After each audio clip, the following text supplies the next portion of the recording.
Good morning, good afternoon, good evening. This is Andrew Turner, founder and host of the G&T Sessions podcast. And today with an amazing guest, Mr. Brad Furber. How are you, Brad? Great. Thanks for inviting me. Of course. It's an absolute pleasure to have you on the show. So where are you joining us from today?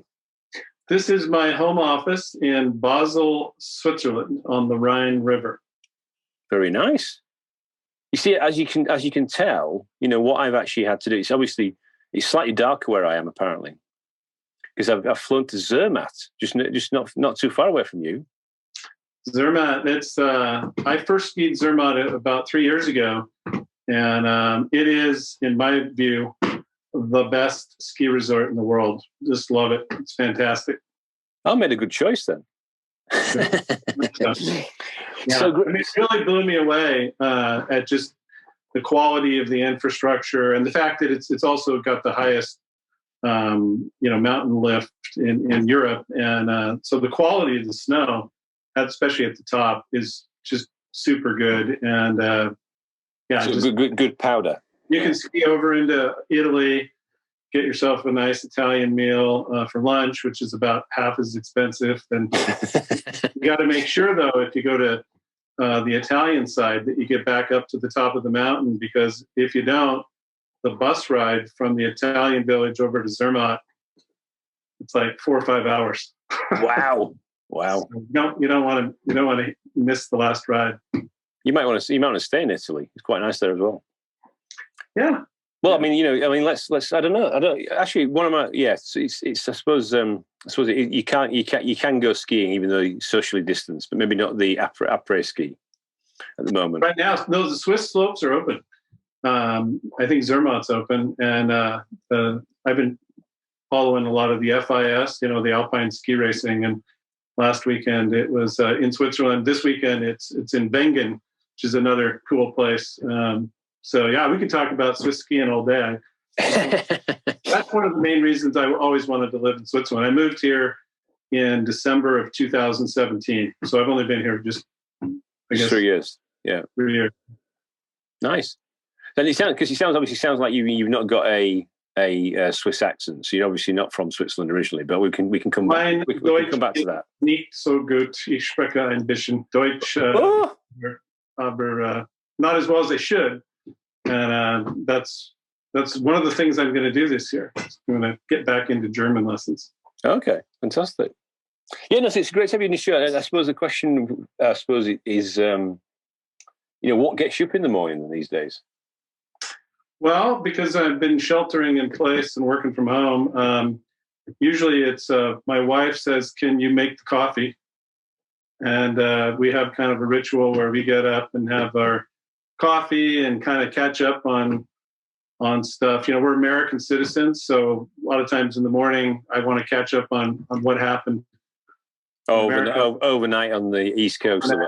And then I've got my kids are kind of all over. My daughter's right now going to school in Sydney, Australia, so that's good. But other than family, obviously, what I get excited about is working with some projects, startup related projects, which is what I'm really passionate about. So there's all sorts of different startup and emerging growth companies that I'm working with.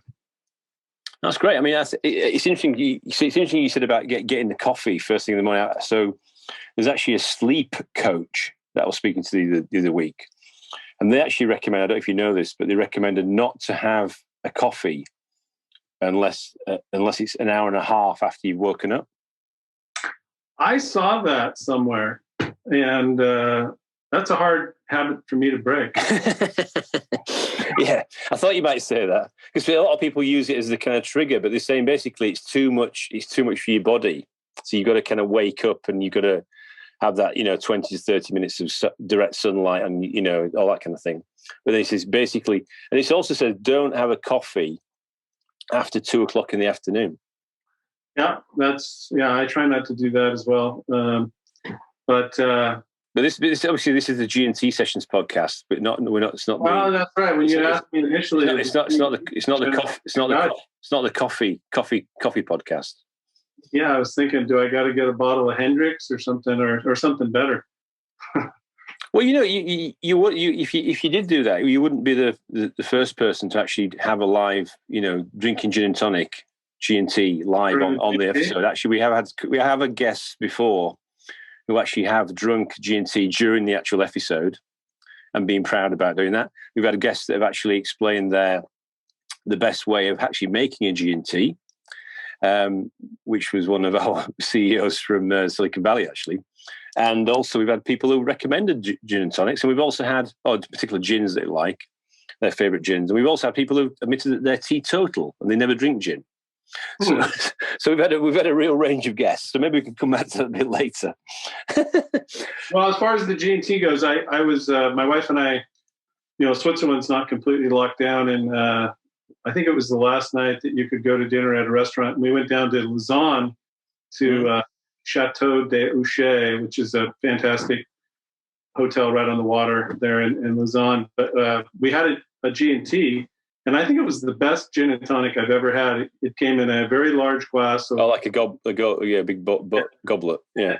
And they had a lot of cucumbers, sliced cucumbers, and the fancy tonic water now. And it really was. I'm not kidding you. The best G&T I've ever had. What was the gin though? What was the gin?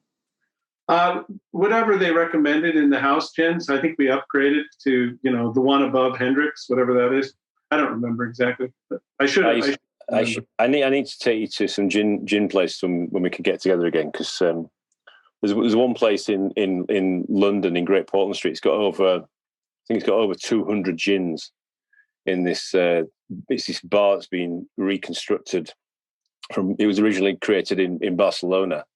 And this Spanish guy's exported the format to, and he can actually teach you how to make martinis, dirty martinis, gin and tonics, stuff like that. It's really good. All the waiters have got the white jackets on, and it's all that kind of. It's quite nice. Anyway, we digress. All right. I'm sure there's some good Swiss gins out there that we need to obviously talk about at some point. So in terms of you mentioned that you obviously, apart from being a coffee addict, that what gets you up in the morning is working with high growth emerging companies. So what does that mean then? What for people listening today on this episode, what actually do you do? What have you done, or what are you doing? Well, yeah. So what are the kind of projects you're working on? What kind of things you're working on these days? Okay. Yeah. I mean, if you just go back in time, I started my career as a corporate finance and securities lawyer. Okay. And basically, when you do that, you're sort of an engineer or a plumber or architect of how to create the capital structure to enable you to attract the right investors and the right talent and make sure everybody's motivated and all that. And that's a core competency, I suppose, that I have. But on top of that, the fun stuff is what is the idea? What's the big opportunity? And how do we get the right team to all come together? And hopefully, if you're lucky and your timing is right, and the founders don't implode, then you can take this idea to the next level. And I would say, although I've been involved all the way from pre-incorporation through IPO or M&A or whatever, I think the funnest part for me, the most creative part, is the early stage part, the even pre-incorporation idea and getting that nucleus of a team assembled and going out and trying to attract the right resources and talent. I think that's for whatever reason. That's the roller coaster stage. Yeah, the crazy stuff. So I'm comfortable with ambiguity. I'm comfortable with change, and that's for whatever reason. I don't know why. I guess that's why I've done all kinds of crazy stuff in my life, and I'm comfortable with the risk. Well, I suppose we met originally, obviously, a while ago through one of our. I suppose one of the companies that we are, I suppose, both supporting an individual that's quite an interesting character in the first place. Mm-hmm. Who'll hopefully be a future guest on this podcast. And I suppose it's as we both experienced the kind of the journey that particular business has been on in the last couple of years has been, very, very interesting and dynamic and and up. I won't say it's not been. It's not been, down. It's been a kind of a undulating, you could say. Yeah, it's a roller coaster. It's been a little crazy, but honestly, not that much crazier than most, with the exception of, in this case, it's kind of like a Bond movie. The scenes are taking place in multiple countries and different continents. And yeah, and who are the villains? I don't know who the villains are, or the. Yeah, it's not clear yet. I'm glad. Yeah, that's quite a good analogy, actually. A Bond movie. Yeah, I'm hoping the next one. What is it? The next Bond movie comes out soon, because I know it's been delayed, hasn't it? So. Yeah, I'm looking forward to that. Especially, hey, we've got Zermatt. I think some of these Bond movies. I think Zermatt is in a few of them. Yeah, like I think he's Her Majesty's Secret Service. It was that one, wasn't it? I think when they were up on the top with Telly Savalas. Yeah. He was the villain when all the helicopters flying in. And Roger Moore, I don't know if you know that, he actually lived in Switzerland.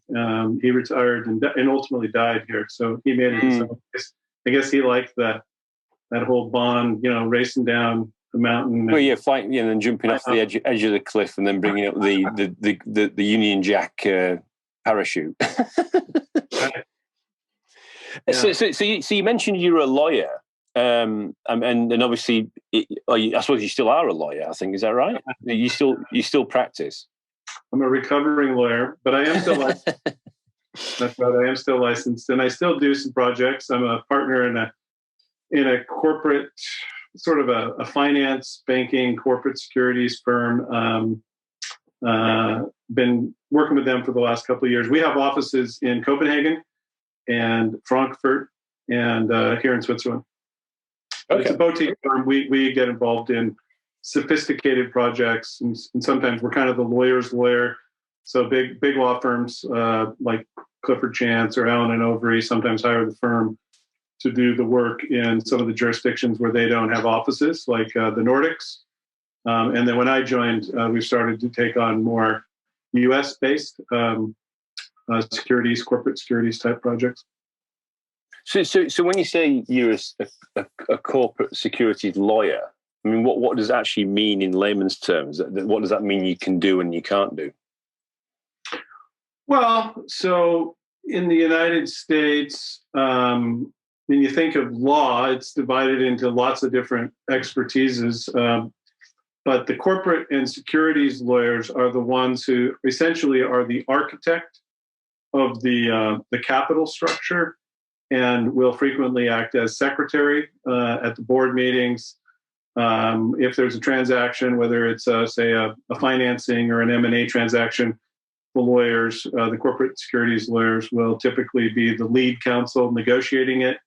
If you're trying to, say, float on an IPO, the corporate securities lawyers are on the book, i.e. they're the ones in charge of making sure that the prospectus complies from a disclosure perspective with all the laws, and that it's appropriately prepared, filed, comments from SEC are addressed, and then ultimately, so the lawyers are, in the IPO business, I used to kind of complain, lawyers like to complain that we were lower on the food chain than the investment bankers. You also, one of the...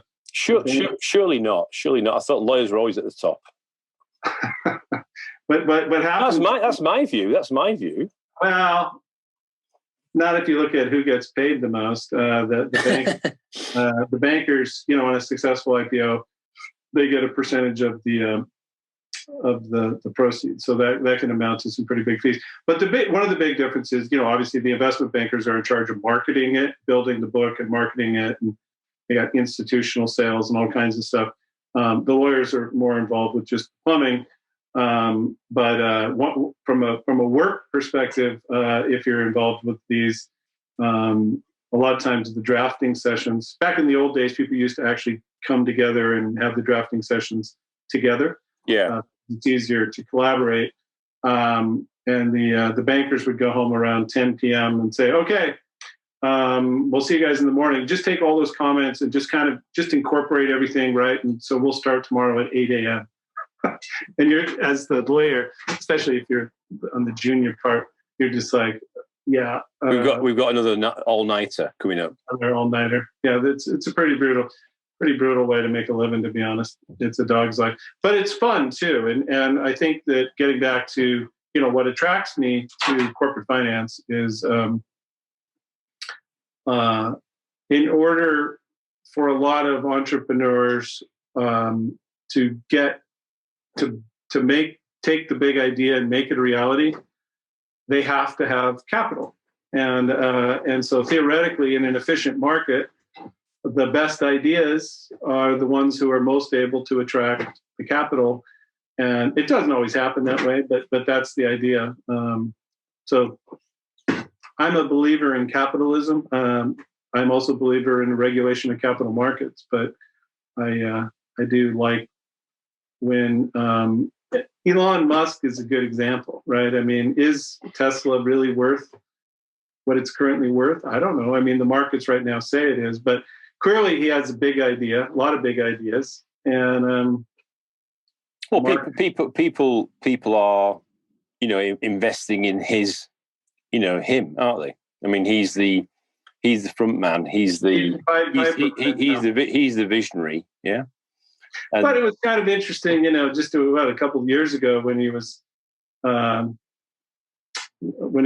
by the SEC for tweeting that he was going to take Tesla private because he thought the market was undervalued, and he had, quote, a buyer lined up at I don't know, 300-400. Anyway, it was a clear violation of what's called selective disclosure, and he did get fined. But putting that in the rearview mirror, it turns out he was right. His company was significantly undervalued, and at least based on the current market price. I mean, so one of my other guests, Hassan Kuba, he's running a thing called Success Decoded, and what he's doing is he's actually been analyzing Elon Musk and working out what are the learnings from him as an individual, that people can apply to their journey. It's very interesting. So because he actually, Elon, I think, is very technical. He's a very technical guy. He's very hands-on. Mm-hmm. But some of the stuff he comes out with, I think challenges exist. Education and logic, but actually it's coming right, isn't it? It's just showing how. You gotta hand it to him. He has big ideas, but he's able to execute on a lot of them. Correct. Yeah. So I respect that. I try to hitch my wagon to people that I think have that capability. And that's what gets me out of bed in the morning. That's good.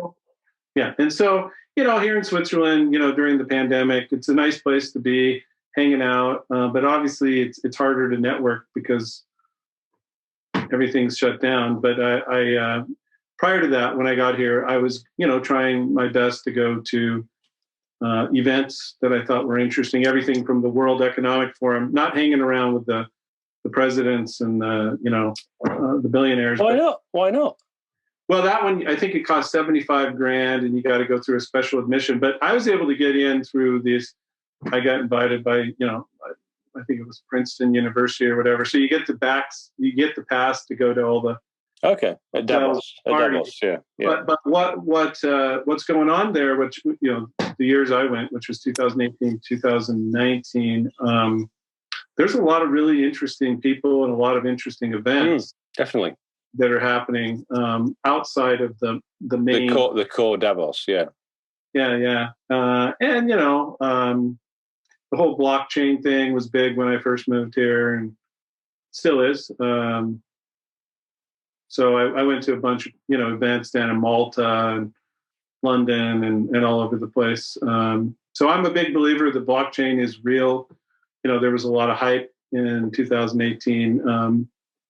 But now I think things are, obviously Bitcoin's bounced back, but I think the legitimacy of some of the business models that are built on the blockchain are starting to happen.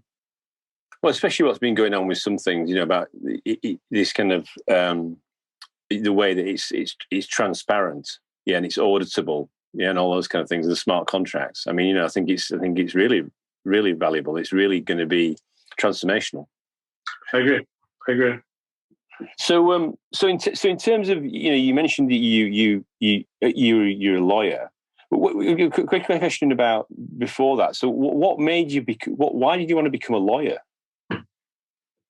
Was it something that happened in your childhood, or your dad was a lawyer, or your mum was a lawyer, or what? How do you become a lawyer? How do you fall into becoming a lawyer? Good question. I guess lack of creativity. You're right. My dad was a lawyer. My grandfather was a lawyer. Really? Yeah, I think my great grandfather. Right. So it's like a family. It's like a family thing. Say that. My dad didn't talk me out of it. He's like, look, I'm not going to talk you out of it if you really want to do it. Obviously, if you have a role model, you can see that there's, some of the work. I did an internship in Washington, D.C. I worked for the U.S. Attorney's Office, and when I was in college, and I really enjoyed it. And it was really there that I was thinking, what do I want to do? And I decided I was interested in public policy, and I got a master's in public policy focused on the regulation of financial markets. And that was always the area I was interested in, the financial markets, regulation of financial markets. And then that's essentially why I became a securities lawyer, because that's what you do is you do that. And it was, again, just it's efficient allocation. Theoretically, the capital should be deployed to support the best ideas and the most innovative and progressive companies. In a perfect world, that's what should happen. And that's how I got involved as a lawyer. All right. So actually, you've got a family heritage of lawyers. Yeah, not proud of that, but it's true. We do have, for whatever reason. And I have 2 kids, and remains to be seen what they're going to do. But I think the legal education, it's a solid education. Let me tell you. Yeah. So let me tell you something. It's like you might not believe this quote, but one of the best lawyers that I worked with, obviously apart from yourself, was a guy called Michael Varville. He was a partner in Lane and Partners, and I was involved in a transaction, and he was on my side of the table, you could say, and I was blown away by how we managed to get through this transaction and the way he did it. It was just absolutely, and I actually knelt at his feet and said, thank you. You were an absolute genius. And I actually said to him, when I come back in my next life, I will come back as a lawyer. And I want to come back as a lawyer.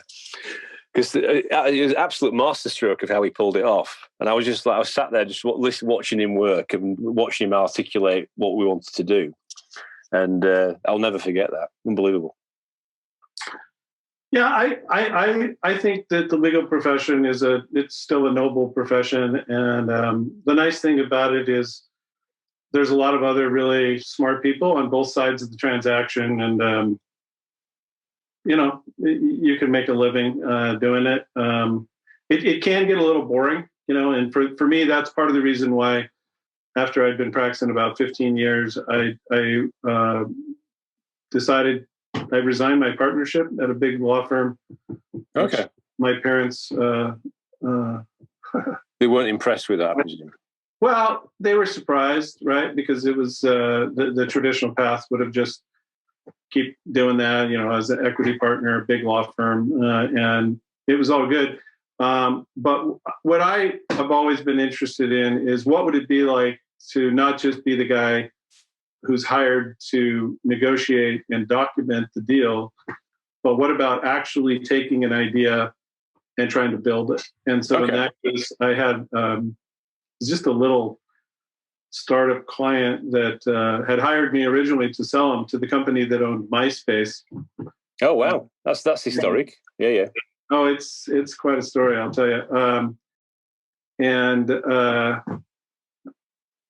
In any event, it was a weird M&A deal. It was a busted M&A deal, and I don't know if I should get into it too much. But basically, this company kind of abused.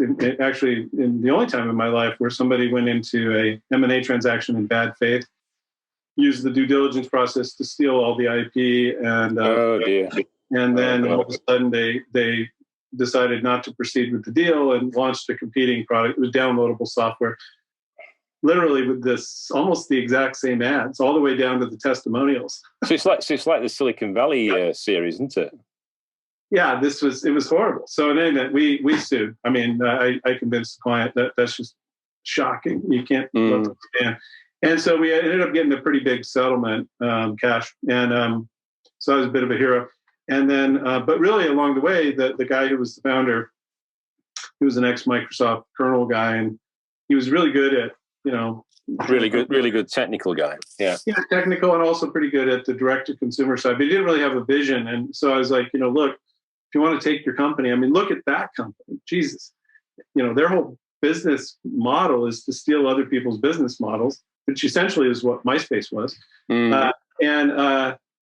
why don't you figure out how to do this? And after about 6 months, I introduced him to some headhunters and tried to get him to hire some people. And finally, he just came to me and said, "You're more passionate about my business than I am. Why don't I just hire you?"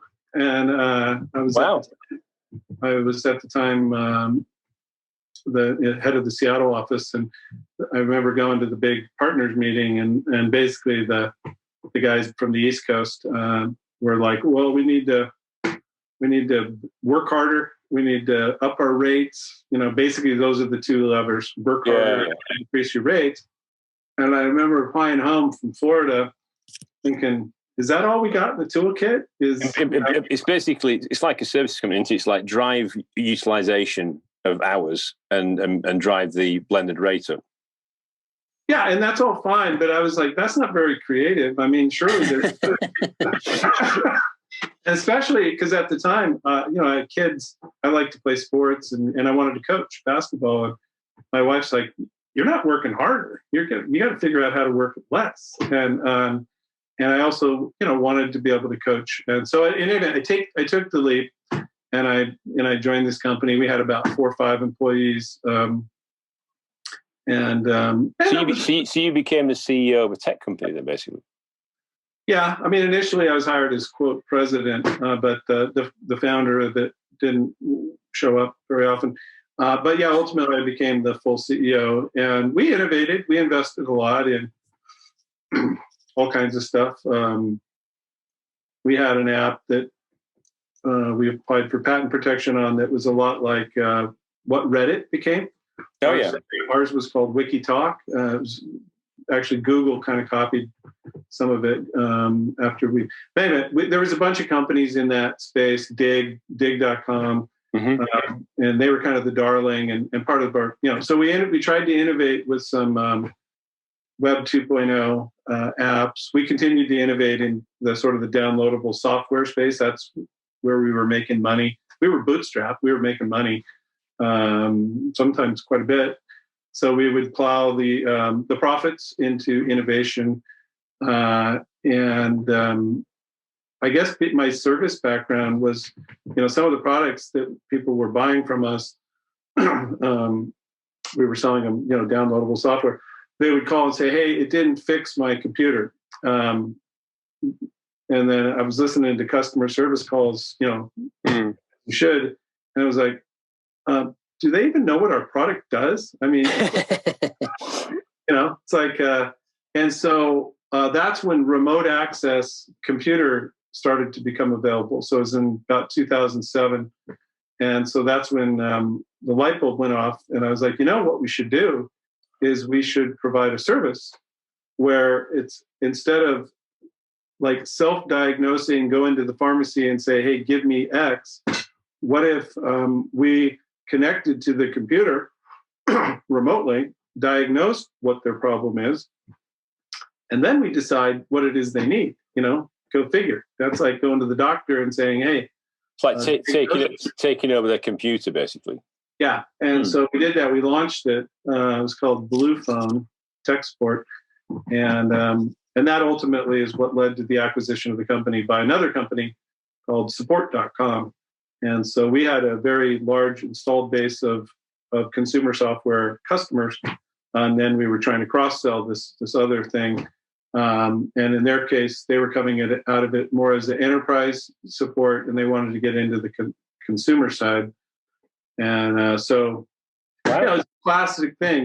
We went to a trade show and we were on the panel and they were on the panel and some other buddy was, and then that's where I think the light bulb went off in their head that, hey, we could probably buy these guys.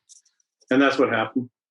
And that was about 2009. Oh, wow. Interesting timing. Yeah. And then, and that's when my wife, who's originally from Europe, said, hey, middle school sucks for kids everywhere. Why don't we take the kids to Europe and get some culture? And that's when we left. We left. That's interesting listening to you saying as an American, get some culture from.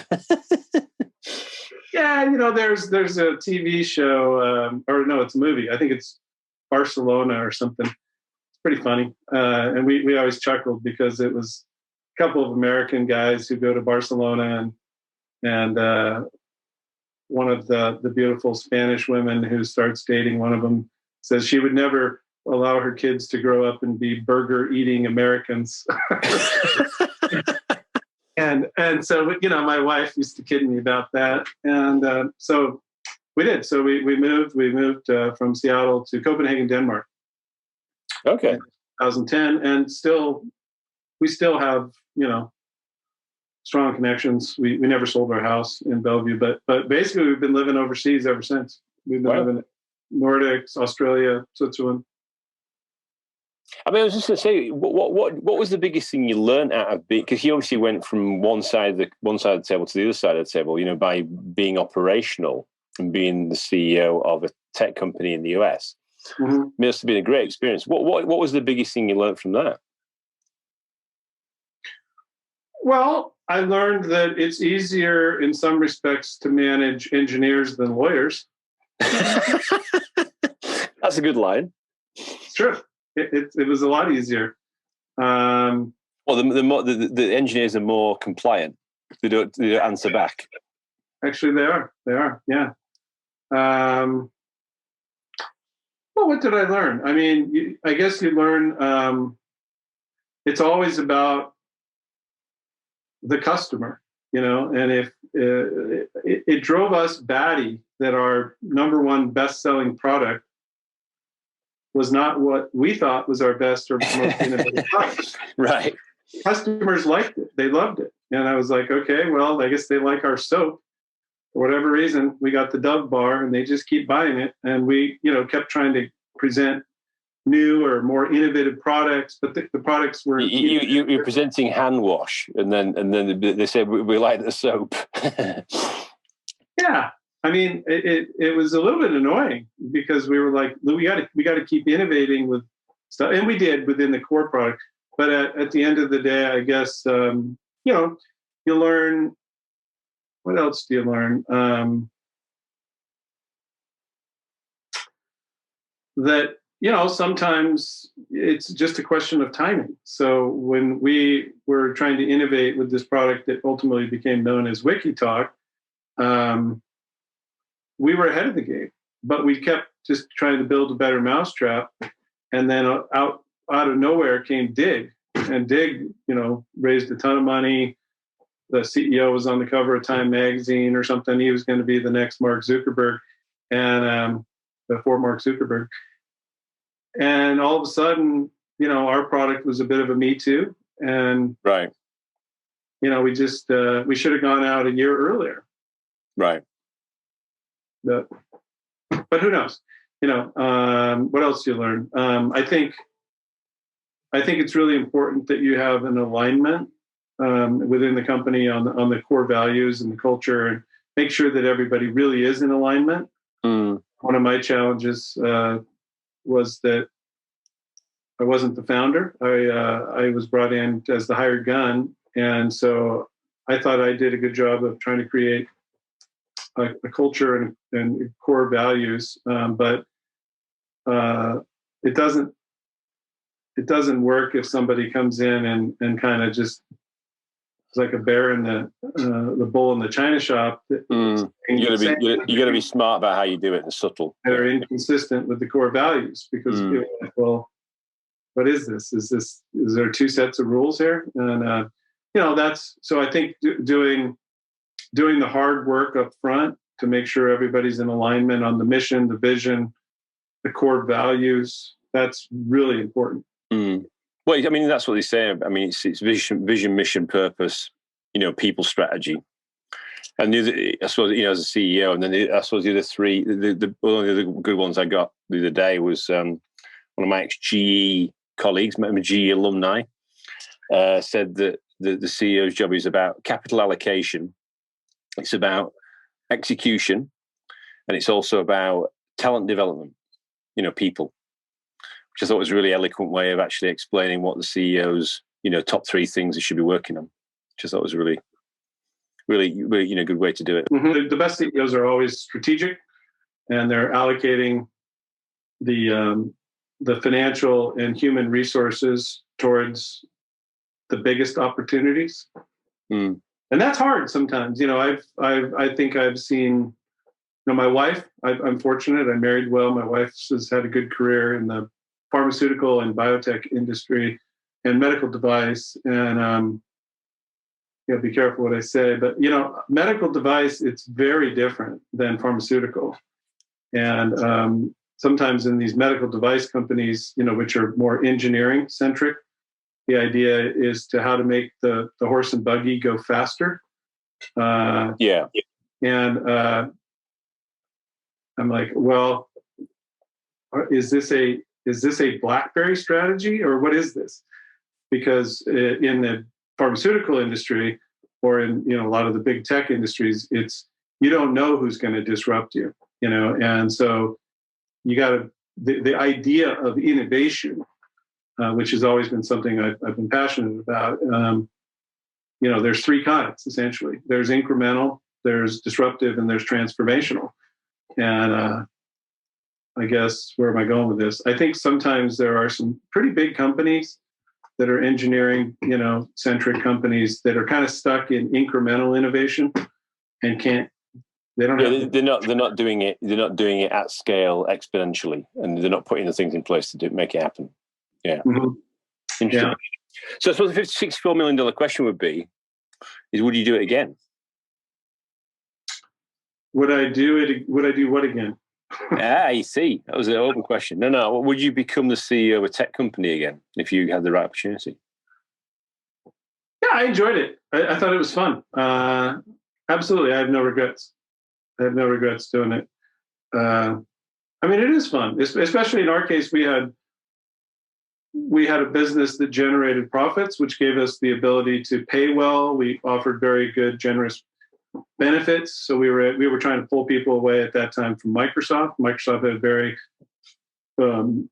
generous, and still does, very generous benefits package. So we had to come up with a way to enable us to attract the talent to leave a very stable, very successful, take a risk on us, and then try and innovate. And so that was always the big challenge: is can we keep developing new products or services? And in our case, we didn't have any outside capital. We relied exclusively on cash flow.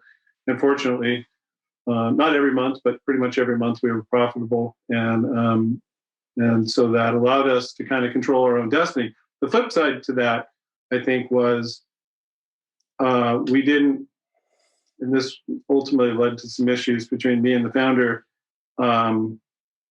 Had we raised outside capital, which is something that I wanted to do, I think there would have been more ambition towards transformational growth, as opposed to just kind of, hey, look, we got a pretty good thing going here. Let's not kill the golden goose. You like the cash cow kind of scenario? Yeah, and the golden goose is a good thing, right? I mean, I'm not saying it wasn't, but I guess what I'm saying is sometimes, if you're trying to shoot for the moon, and you only have enough gas to get out of the desert, there's an incongruence to it. So that was frustrating. That's the second Bradism. I think I have to go to hashtag Bradisms. There's a couple. There was definitely a couple there. The one. That's good. That's good. That's good. I mean, obviously, not every lawyer has been through what you've been through, so that's what it gives you a different perspective. It gives you a different context about also when you, I suppose, speak to some of the CEOs and ventures that you're working with today. You can see it from their perspective because you've been through it. You can empathize with them, and you can see the signs as well. Do you find that? Yeah, I think if you've been in somebody's shoes before, you can appreciate the fears and the hopes and the dreams and the challenges and that kind of stuff, which is good. Even though I don't really define myself as being a lawyer. I mean, I went to law school and I enjoyed being a securities corporate lawyer, and I still am because I think it's useful. It's a useful skill to have. Useful superpower. Well, it means you don't always have to call a lawyer to do a deal. So when I do deals, I structure them. I can structure them myself. That isn't to say that I don't still hire lawyers. I do. I think one of the best investments you can make is to hire really good lawyers to help you. And I do, and I still do. So that's good.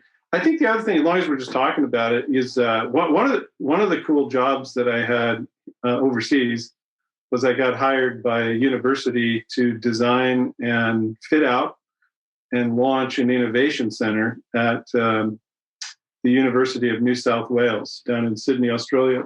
And that was really fun because it really was a complete greenfield. I mean, the building was in construction, the donation had been made, but there was no brief associated with it. There was a lot of internal pressure because the guy who kind of owned it for the uni was the dean of the business school, and he had left to go become the dean of Wharton. And so there was a little bit. Wow. There was a little bit of when I never met that guy, but he left around April or May, and this was a project that he was kind of closely guarding under the business school. And then I got recruited through a headhunter and ultimately took the job in, I think it was August of 2014. So there was some baggage where people kind of felt like, this American guy had left us for somebody better, whatever. Honestly, UNSW is a great university, but the idea that he thought going to become dean of Wharton is, I personally, I'm like, don't hold a grudge against the guy for that, but in any event, down there, there was within the faculties and stuff, there was some issues. But the first thing I did when I got there, which was great, was because I was the outsider. I was an American guy. They didn't know me. And also I didn't have a plan to build a castle that I would defend. You didn't start digging the moat. No, I was like, look, this is going to be great. It's a project. I'll sign up to it and do it for 3 years, something like that. Get this thing off the ground, and it was really fun. And so the great thing was building still in construction, and the big idea was first I interviewed tons of people, professors, students, faculty, outside advisors. I did a lot of research. I traveled and looked at what other universities were doing, Harvard, Stanford, University of Washington, the ones in Europe that are really good at it. And there's some very good ones in Europe, and just looked at lots of different models, MIT, and then came up with the brief, and then we had to fit it out. And that was kind of weird. I was like, where does it say that I know anything about how to fit out, an innovation center? They said, look, that's your job. That's part of the job. Don't you just put table football and table tennis tables and beanbags? Yeah, that's what people think. And everybody gets a hoodie. Yeah, no, but we didn't go down that route. That's the easy route. No, what we ended up doing was we created a makerspace that was fully fitted out with 3D printers and CNC machines and basic tools and stuff. And the idea behind this was, what I wanted was for the Innovation Center to be open 24/7. 24/7.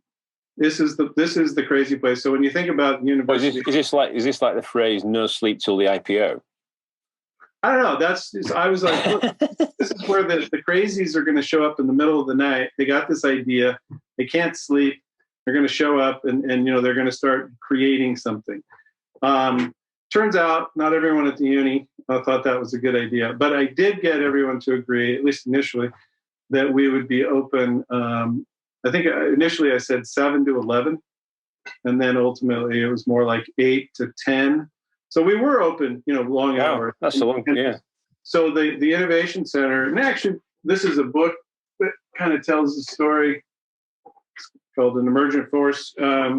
This is where for anybody listening on Spotify or audio platforms, this is where Brad's showing me a book from his bookcase. Oh yeah, called An Emergent Force. Yeah, it's an emergent force. Basically it's the story of the Michael Crouch Innovation Center.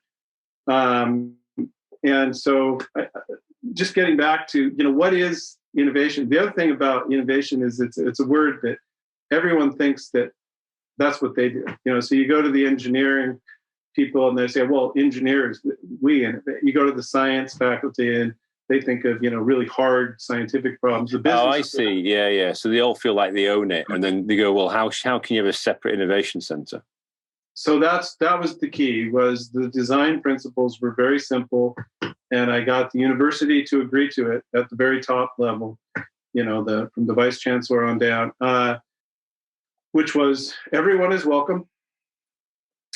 This Innovation Center, it's all about inclusiveness. Everyone from all faculties, all schools, and down in Australia, I don't know why this was controversial, other universities. Ooh. Our arch rival, the University of Sydney or UTS, who were like, you're going to let them in? Like, yeah. Have you ever heard of intercollegiate competition? I said, this is what makes, American football and basketball so great, is UCLA plays USC and Duke plays UNC. I go, yeah, absolutely. We're going to try and engage with these other universities. And people are like, wow, that's really bold. I'm like, I'm serious. You got this crazy American who actually wants us to talk to the universities when we put our turrets up, we dig our moats, and you're either at our university or you're not. I thought that was really kind of interesting. Because I Australia, I love Australia, but it's got its own sort of culture. And then so the first design principle was everyone is welcome. The second one was everyone is an innovator. And that took me a while to get comfortable with this. I'm like, is that really true? Is everyone an innovator? And I got more and more comfortable with it. And one of the ways I would describe it is, look, if you ever been up to visit Uluru, the Ayers Rock, as the English refer to it. Mm-hmm. It's in the middle of the Red Desert. And I'm telling you, if you get lost in the Red Desert, you're in trouble. You will become an innovator real fast. So that was kind of my example. I'm like, look, innovation is kind of one of those things where it's not, everyone doesn't have to be Nikola Tesla to be an innovator. And in fact, the biggest impediment to innovation isn't the lack of good ideas. It's the institutional inertia that favors the status quo. So what you really need to do is you need to get everybody involved with the idea that they shouldn't be afraid of innovation, and that there is a place on campus that if you have an innovative idea that you can go to, and it doesn't matter if you're a staff member. Yeah, there's no barriers, basically. There's no barriers. So everyone is an innovator. Everyone's welcome. Everyone's an innovator. And then the last one, and the donor, a guy named Michael Crouch, great guy. That was actually one of his only conditions on the gift, was that we needed to put on the Innovation Center proudly and prominently the words, there's always a better way. That's it. Those are the 3 design principles. And based on that, everything else followed. And so we ended up, like I said, we created a makerspace. It was fully fitted out and free, totally free. didn't have to pay for anything. So we would teach people how to actually use this stuff. We'd induct them, there's safety training. Then we had a design space, this could all be opened up into one giant space. Whiteboards, magnetic whiteboards, lots of natural light. And then we had an event space that was, world-class, studio quality, fastest download speeds in the Southern Hemisphere. Seriously, I'm not kidding you. Broadband on steroids. Yeah. Yeah, totally. And then upstairs, I convinced the university to give us some areas that have been reserved for graduate students, PhD students, and just say, give me that whole space. And I'm going to start attracting what we called catalysts in residence or experts in residence. And I'd say, hey, you guys, also like an EIR kind of entrepreneur residence. Yeah, and a kind of a co-working space. And right. And then we brought in a bunch of startups that had graduated from the local accelerator programs and said, okay, we'll give you free office space for 3 to 6 months, but you have to agree that you'll contribute knowledge, programming. If you guys can hire some students as interns, paid interns, that would be great. And so the whole place just started to pop, and it was crazy. And people were like, holy cow, what is going on down there? Who's this crazy American guy? And it was a fun job. I enjoyed it. Interesting. It's interesting hearing your journey, because you have these different episodes or these different chapters that you've gone through. It's really interesting. Yeah. So in terms of as part of that kind of that journey, I know you talked about some of the you could say there's this thing about peaks and valleys, yeah. So what were the highs, what were the great things, and then maybe what some of the things that didn't maybe work out as you anticipated or as you wished. So what would be some of the valleys that you would explain? Oh, okay, yeah, that's fair. For me, I would say the period from about 1996 to about 2000 was fantastic.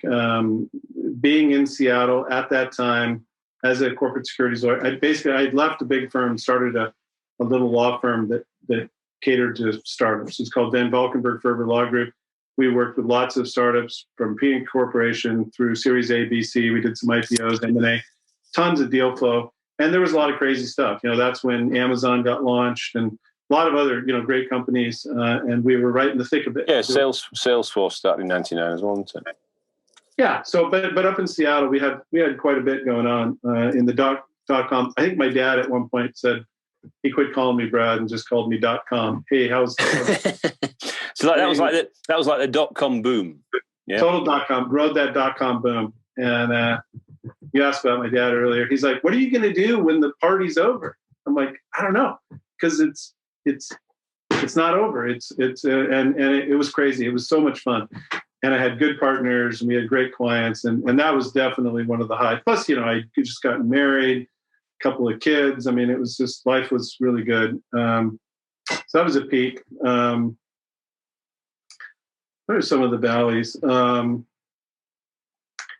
I've been involved with startups that didn't work, where I invested a ton of both money and time, and they failed. And those are painful, and it's happened more than once. But you get up in the morning, have your coffee, get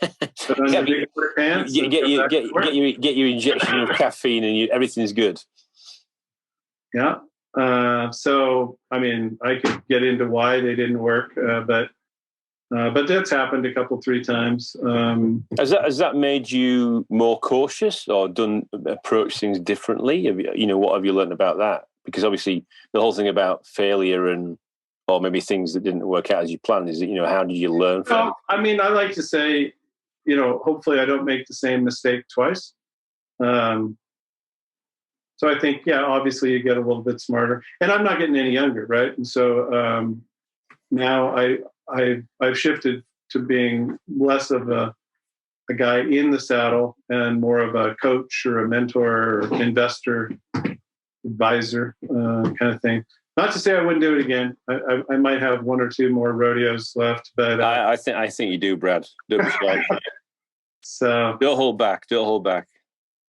But right now, I've kind of got this portfolio of projects, and I also have created some materials, some trying to sort of package up the knowledge and provide it in Masterclasses and also some coaching services, which is something I've been doing the last couple of years here in Switzerland. What have I learned along the way? I think the biggest thing is alignment among the co-founders and the early employees as to the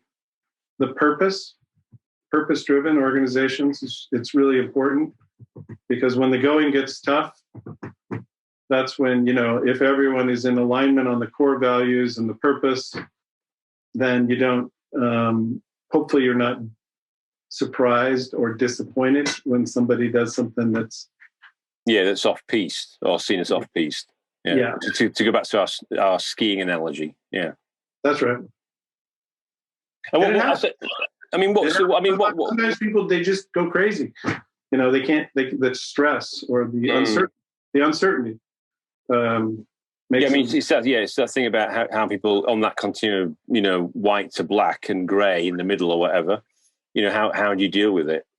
How do you deal with those situations that hit you sometimes from a surprising angle, and how do you respond to it? So that's a great question, and so that's an area. I think the best companies, they tend to have a good corporate governance structure, which can be a way to make sure that nobody does something crazy. There is a process and there's accountability, and I suppose in some startups, when you're early stage, depending on what the background of the founders are, then sometimes that's something that needs to be guided and structured, isn't it? Otherwise, you don't get, or you don't establish the things in the right way.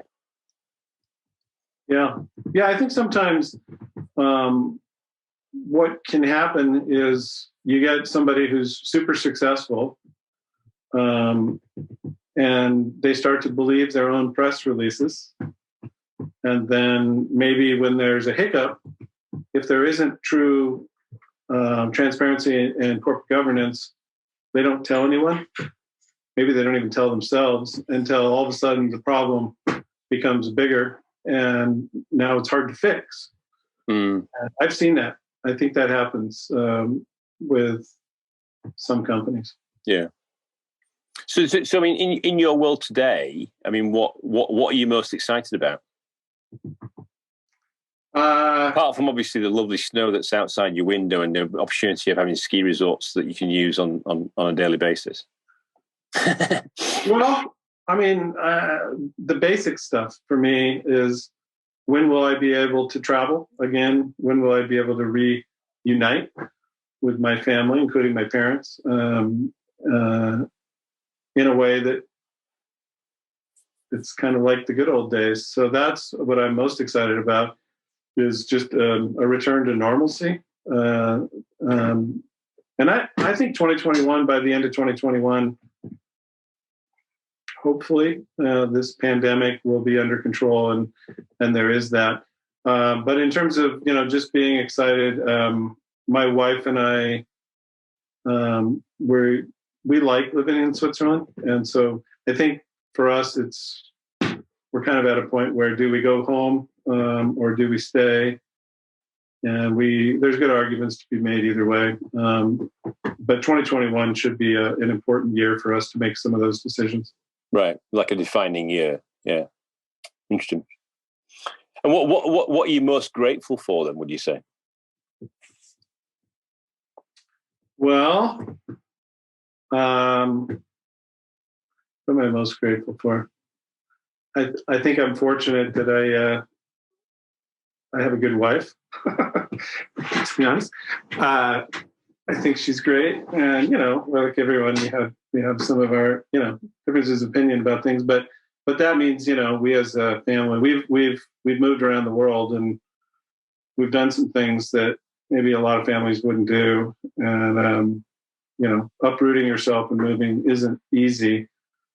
And so objectively speaking, when I think about it, and, now I have 2 kids who are in their early 20s, and they have told us, you pulled us around the world, and now we don't really know where we're from.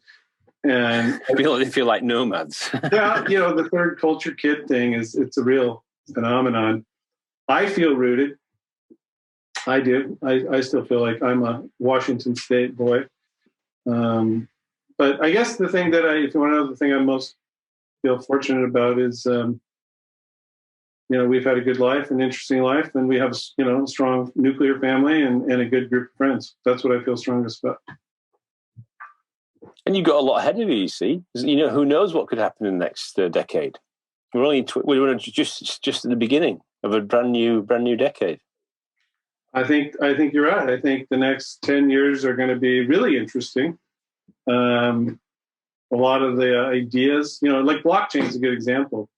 It seemed like it was going to change everything in 2017, 2018, and then, all of a sudden nobody wanted to talk about it. Well, now there's real businesses that are being built on it.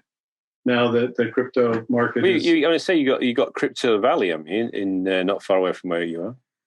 Got the Crypto Valley, that's right, and Zug, but Zurich, so Switzerland has a strong both technical and regulatory infrastructure to be a leader, and it is a leader, I think, in that space. So yeah, I'm bullish. I think I'm always optimistic. I'm always convinced that it's going to get better. We see.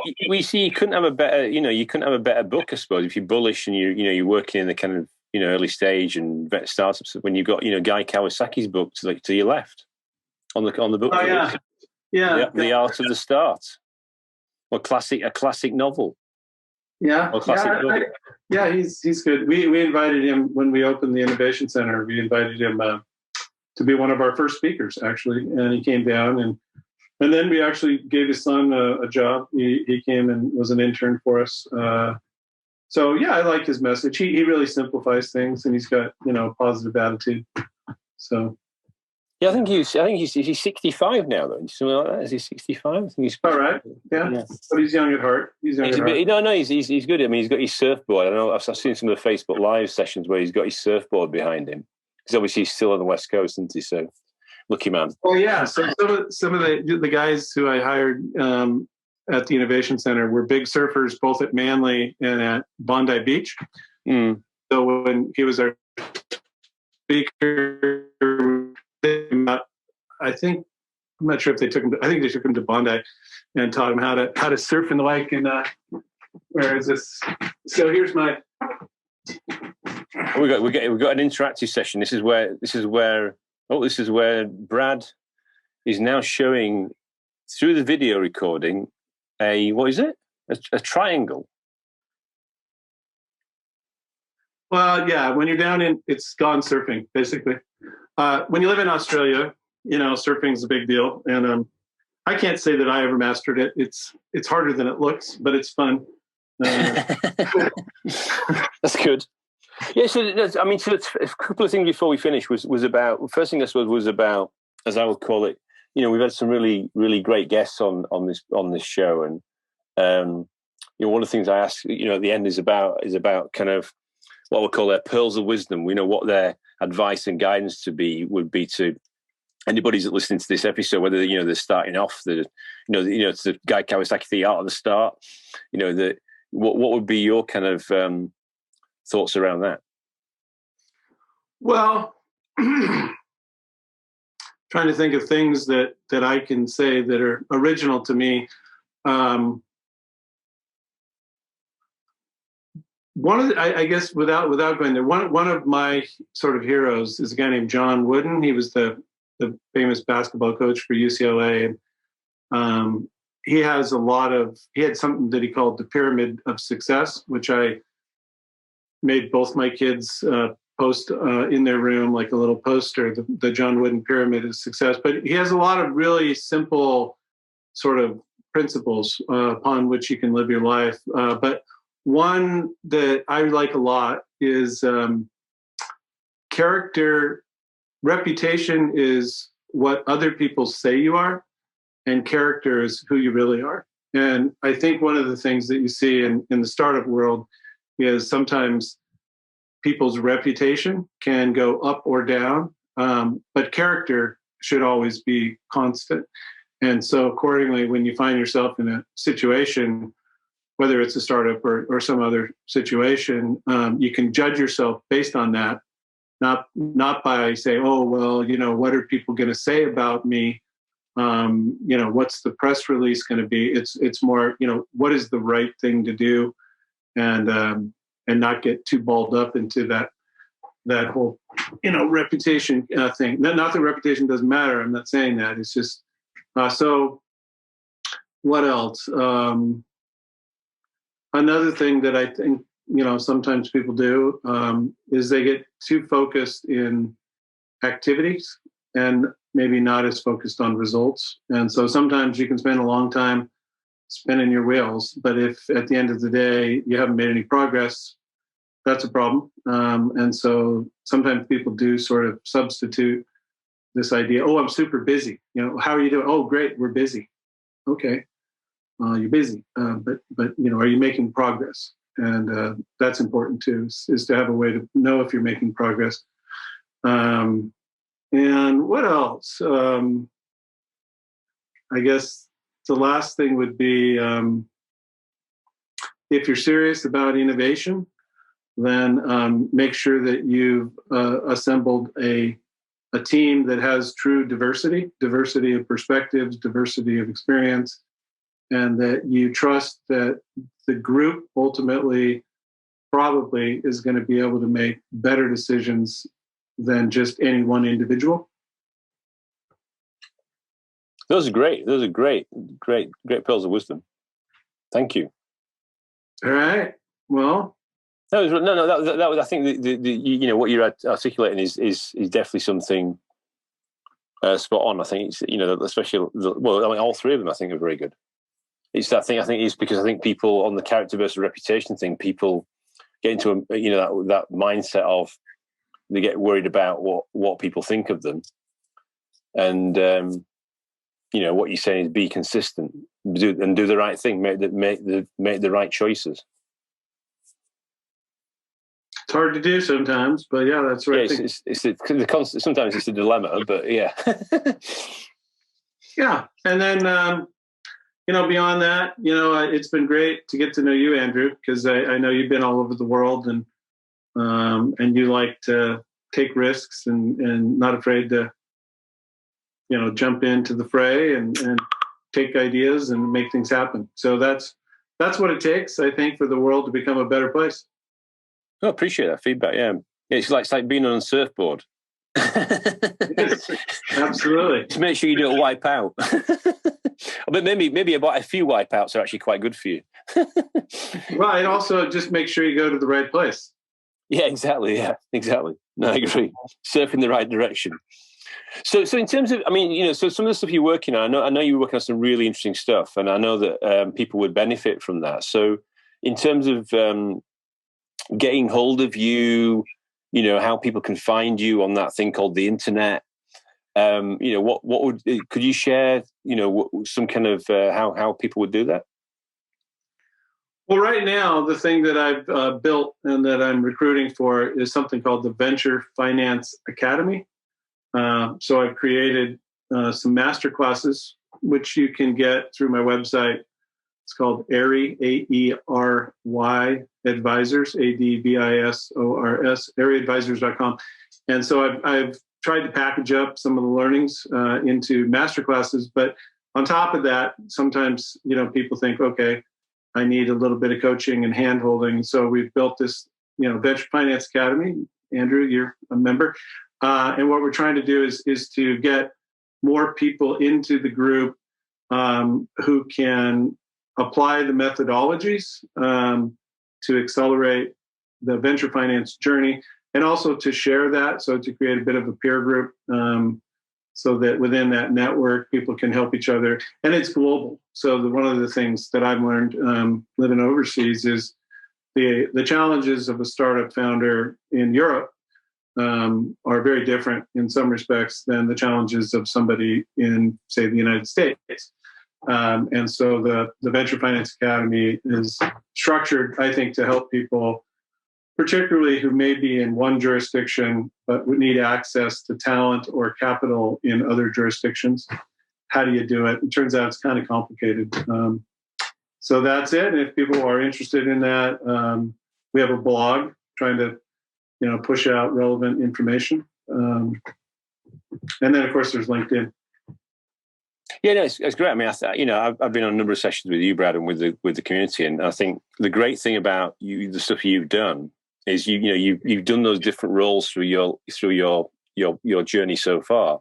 There's so much knowledge, and also you've got different perspectives. It's not as though you just worked in the US, you worked in Australia, Australasia, you worked in Europe, and you are in Europe now. So it's really that's, I suppose, a diversity point, isn't it? You get those different views of things, you get those different lenses on things, and you get a better outcome. So, I mean, if anybody's... The cultures are, I could go on and on about the difference and why culture matters and why culture has a massive impact on what happens and how people treat each other. So I think one of the things that you see a lot, unfortunately, as an American, is you get somebody who maybe has read too many of their own press releases, and then they land in a foreign land and somebody has them go up on stage and they just think, oh yeah, we're just going to export the American way and everyone's going to do it our way. If you just do it exactly like and it turns out it's not true. You can't. Surely not. That's good. That's great. I mean, yeah. So thank you very much, Mr. Brad Furber. No, my pleasure. It was fun. And next time I will bring some GT. Hey, one thing I'm gonna show you is. He's now. Brad has now disappeared from the video. Hopefully he's going to come back. Oh, here we go. So this was a gift. So on my website, one of the things I talk about is Ernest Shackleton and a famous ad that he placed to get people to join him on the journey, which I analogize is similar to what a startup CEO has to do when they try to recruit people. But anyway, a friend of mine stopped by over the Christmas holidays, and he gave me this Shackleton British Antarctic expedition. So next time I come on the G&T, I'll try and find the equivalent of the Shackleton gin. How's that?